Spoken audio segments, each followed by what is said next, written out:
ચા સાથે ખાવાની મજા આવે એવી નવી જ રીતે આજે આપણે ફરસી પૂરી બનાવીશું। આ પૂરી એટલી ટેસ્ટી અને એટલી ક્રિસ્પી બને છે કે તમે એકવાર બનાવશો તો વારે વારે બનાવશો। આ બનાવવામાં પણ બહુ જ ઇઝી છે। તો ચાલો ફ્રેન્ડ્સ, આજે આપણે જોઈ લઈએ કે આ નવી જ રીતની ફરસી પૂરી કેવી રીતે બનાવવી। વિડીયો પસંદ આવે તો વિડીયોને લાઈક અને શેર કરી દેજો। તો ફરસી પૂરી બનાવવા માટે સૌથી પહેલાં આપણે લોટ બાંધવાનો છે। તો લોટ માટે મેં અહીંયા 1 કપ જેટલો મેંદો લીધો છે। એમાં આપણે મીઠું એડ કરી દઈશું અને 3 ચમચી તેલનું મોયણ એડ કરી દેવાનું છે। તો આ પૂરીમાં મોયણ એકદમ પરફેક્ટ આવવું જોઈએ। જો તમારે તેલની જગ્યાએ ઘીનો ઉપયોગ કરવો હોય તો તમે ઘીનું મોયણ પણ એડ કરી શકો છો। તો અહીંયા મોયણ તમે જોઈ શકો છો કે આ રીતનું પરફેક્ટ હોવું જોઈએ। એકદમ મુઠ્ઠી બને એવું મોયણ હશે તો તમારી પૂરી એકદમ ખસ્તા બનશે। તો હવે આપણે થોડું થોડું પાણી એડ કરતા જઈ અને લોટ બાંધવાનો છે। તો પૂરીનો લોટ હંમેશા થોડો કાઠો હોય એવો જ રાખવાનો, જેથી પૂરી આપણી ક્રિસ્પી બને। અને બને ત્યાં સુધી આપણે પાણીનો ઉપયોગ ઓછો જ કરવાનો છે।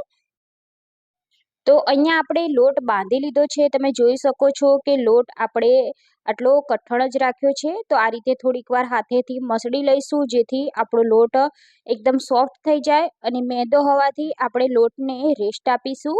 તો ઢાંકીને 10 મિનિટ જેવું આપણે લોટને રેસ્ટ આપીશું, જેથી આપણો લોટ એકદમ સોફ્ટ થઈ જાય। 10 મિનિટ જેવું થઈ ગયું છે અને લોટને પણ સરસ રેસ્ટ મળી ગયો છે।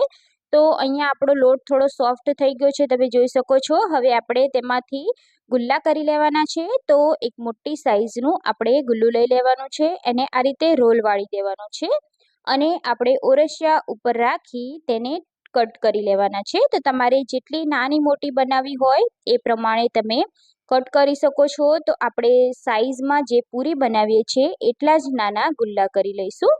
તો આ રીતે ચાકુની મદદથી એકસાથે તમે વધારે ગુલ્લા પણ કરી શકો છો।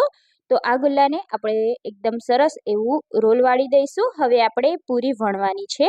તો ઓરસિયા ઉપર આપણે રાખી અને કોરો લોટ બિલકુલ લગાવવાનો નથી। જો તમારે અહીંયા પૂરી ચોટે તો તમે અહીંયા તેલ લગાવી અને સેટ કરી શકો છો, પણ કોરો લોટ બિલકુલ નથી લગાવવાનો। તો અહીંયા આપણે બને ત્યાં સુધી પતલી પૂરી વણવાની છે, કેમ કે મેંદો હોવાથી જેટલું પતલું તમે વણશો એટલું જ તમારું ક્રિસ્પી બનશે। પણ ક્રિસ્પી બનાવવા આપણે પતલી જ રાખીશું। તો આપણે એકદમ મોટી પૂરી વણી લેવાની છે। તો અહીંયા મેં આ રીતની પૂરી વણી લીધી છે। તો હવે આપણે કિનારીથી કટ નહીં કરીએ અને કિનારીનો ભાગ છોડી અને આ રીતે લાંબી લાંબી સ્લાઇસમાં કટ કરી લેવાનું છે। ધ્યાન રાખવાનું કે કિનારી ઉપર આપણે કટ નથી મારવાનું। કિનારીથી 1 ઇંચ દૂર રાખી અને આપણે ચાકુની મદદથી આ રીતે કટ લગાવી દઈશું। તો મેં અહીંયા કટ લગાવી લીધા છે। હવે આપણે પૂરીને વાળવાની છે। તો મેઇન ટ્રીક એ છે કે પૂરીને તમારે એકદમ પરફેક્ટ વાળવાની છે। તો આ રીતે એક એક સ્લાઇસ આપણે ઊંચી કરી અને એક એક સ્લાઇસ ઉપર રાખતા જઈશું અને આ રીતે આપણે રોલ વાળતા જઈશું। તો આ રીતે એક એક લચ્છો બનતો જશે, જેનાથી આપણી પૂરી એકદમ સરસ એવા લેયરવાળી બનશે। તો આ રીતે બધા જ પડને એક એક કરી અને એકની ઉપર એક રાખી આ રીતે મેં રોલ વાળી લીધો છે। તો હવે આપણે કિનારીના ભાગને આ રીતે વચ્ચે જવા દેવાનો છે અને સાઈડની કિનારીનો ભાગ આપણે નીચે જવા દેવાનો છે અને આ રીતે આપણે એક સરસ એવો શેપ બનાવી લેવાનો છે। હવે આપણે તેને વધારે પ્રેસ નથી કરવાનું, હલકા હાથે આપણે આ રીતે સેટ કરી દેવાનું છે અને વેલણ આપણે એકવાર આની ઉપર ફેરવી દેવાનું છે, જેથી આના લચ્છા અલગ ના પડે અને બધા જ લેયર એકદમ સરસ રહે। તો તમે જોઈ શકો છો કે આપણે આ રીતના લચ્છા બનાવી લીધા છે। તો આપણે તેને એક પ્લેટમાં રાખી દઈશું અને એવી જ રીતે બીજી બધી પૂરીને બનાવવાની છે। તો ફરી એકવાર બતાવી દઈશ કે આ રીતે આપણે 1 ઇંચનો ગાળો રાખી અને લચ્છા કટ કરી લેવાના છે। પછી એકના ઉપર એક રાખી આ રીતે રોલ બનાવી લેવાનો છે। તો એકદમ આસાન છે, તમે 1-2 વાર બનાવશો એટલે તમને ફાવી જ જશે અને લોટ જેટલો કઠણ હશે એટલા લચ્છા એકદમ સરસ બનશે અને પ્લસ કે જેટલા પતલા લચ્છા હશે એટલી જ તમારી પૂરી એકદમ ક્રિસ્પી બનશે। તો મેં અહીંયા બીજો રોલ પણ તૈયાર કરી લીધો છે।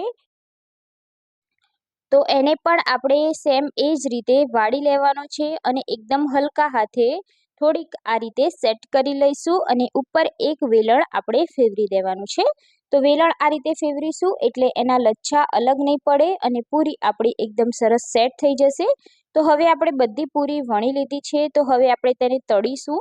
તો તળવા માટે મીડિયમ તેલ ગરમ હોવું જોઈએ અને આપણે તેલમાં પૂરી એડ કરી દેવાની છે અને એની ગેસની ફ્લેમ મીડિયમ રાખી આપણે તેને 7 થી 8 મિનિટ જેવું તળવાની છે.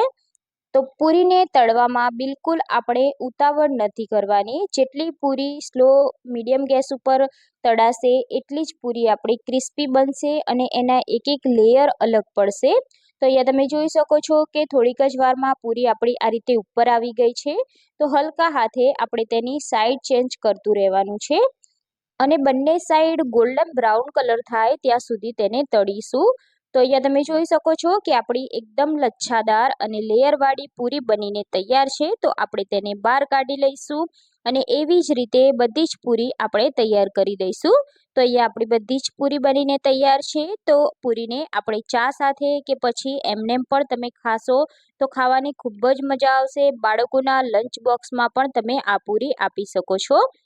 તો તમે પણ ફ્રેન્ડ્સ આ પૂરી આ રીતે ના બનાવી હોય તો એકવાર આ લેયરવાળી લચ્છા પૂરી જરૂરથી બનાવી લેજો. બહુ જ ટેસ્ટી લાગે છે. એકવાર બનાવશો તો વારે વારે બનાવશો, એટલી ટેસ્ટી આ પૂરી બને છે. તો તમે પણ ટ્રાય કરજો ફ્રેન્ડ્સ અને તમને આ રેસીપી કેવી લાગી એ મને કમેન્ટ કરી અને જણાવજો. રેસીપી સારી લાગી હોય તો તમારા ફ્રેન્ડ સાથે શેર કરી દેજો અને ચેનલ પર નવા હોય તો ચેનલને સબસ્ક્રાઈબ કરી દેજો. બાજુમાં આપેલા બેલ આઇકન પર ક્લિક કરી લેજો જેથી નવી નવી રેસીપીના નોટિફિકેશન મળે.